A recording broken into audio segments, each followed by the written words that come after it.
गोवा सिर्फ बीचेस और पार्टीज के लिए फेमस नहीं है। गोवा में एक ऐसी जगह है जहां सनसेट के बाद लोग रुकना पसंद नहीं करते। कहते हैं वहां 3 राजाओं की रूह आज भी इंसाफ ढूंढ रही है। सोचो, एक चर्च जंगल के बीच, ऊपर पहाड़ी पर बना हुआ और नीचे दबी हुई 3 लाशें। आज हम बात करने वाले हैं 3 किंग्स चर्च गोवा की। नमस्कार दोस्तों, welcome back to the channel. स्वागत है पैरानॉर्मल स्टेशन अनएक्सप्लेन्ड में। आज हम बात करेंगे गोवा के सबसे मिस्टीरियस चर्च 3 किंग्स चैपल की। आइए जानते हैं इसके पीछे छुपी हुई कहानियों के बारे में। 3 किंग्स चैपल गोवा के साउथ गोवा के कंसोलिम एरिया में क्यूएलएम हिल पर लोकेटेड है। यह जगह हरियाली से घिरी हुई है। इस चर्च को एस्टैब्लिश किया गया था ईयर 1599 में बाय father Goncalo Carvalho. Official history के अकॉर्डिंग इसका नाम आया है 3 वाइज मेन से, जो जीसस से मिलने आए थे। हर साल जनवरी 6 को यहाँ फीस्ट भी होती है, लेकिन लोग यहाँ सनसेट के बाद रुकना क्यों अवॉइड करते हैं? लोकल विलेजेस के हिसाब से पोर्चुगीज एरा के दौरान इस पहाड़ी पर सिर्फ एक चर्च नहीं था, यहाँ पावर का खेल चल रहा था।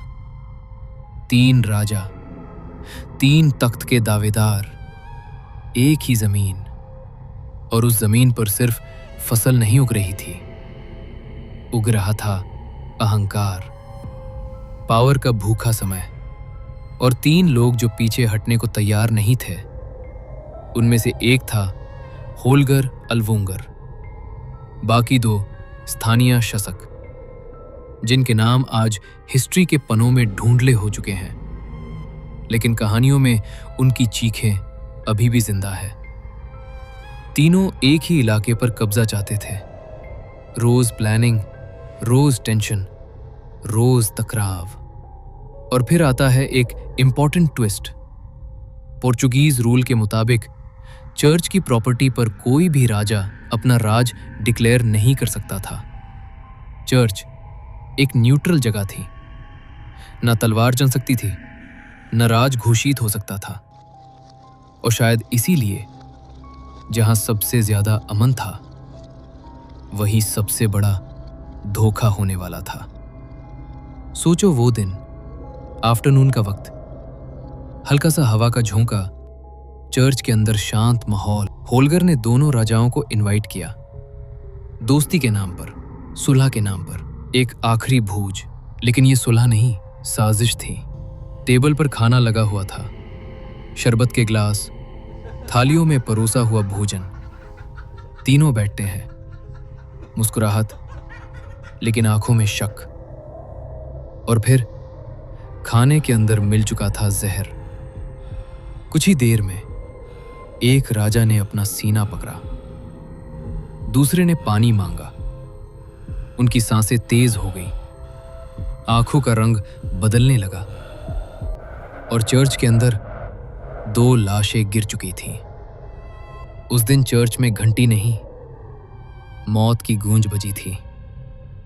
होल्गर चुपचाप खड़ा था।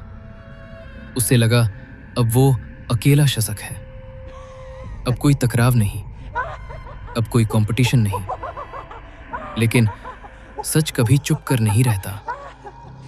गांव वालों को पता चल गया, लोगों में गुस्सा फैल गया, लोग जमा होने लगे। चीखे, नारे, पत्थर। होल्गर समझ गया अब बचने का कोई रास्ता नहीं। और फिर जिस जहर से उसने 2 राजाओं की सांसें रोकी थी, वही जहर उसने अपनी किस्मत में उतार लिया। उसने वही जहर पी लिया, और कुछ ही पालों में तीसरी लाश भी जमीन पर थी।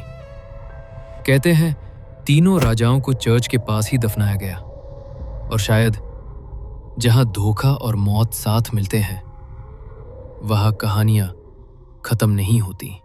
आज भी लोग कहते हैं सनसेट के बाद हवा थोड़ी भारी हो जाती है, जैसे कोई देख रहा हो, जैसे 3 नजरें अभी भी फैसला का इंतजार कर रही हो।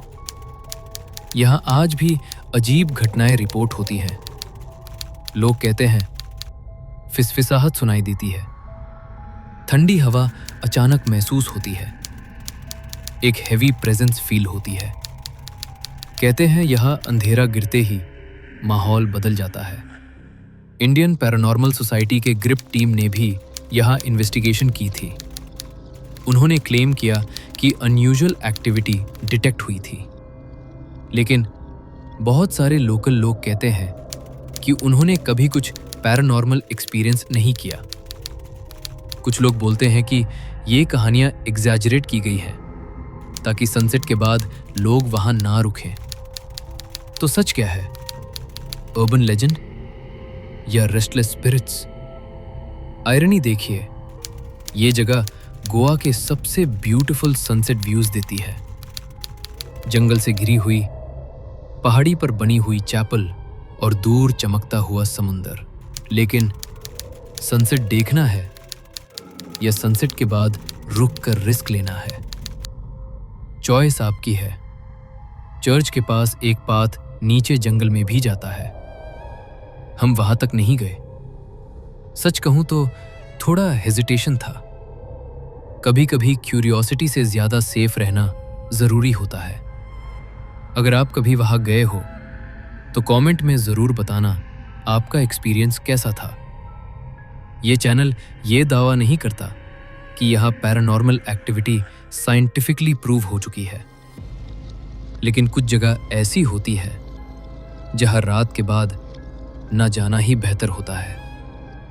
हिस्ट्री रियल है, चर्च रियल है, फीस्ट रियल है।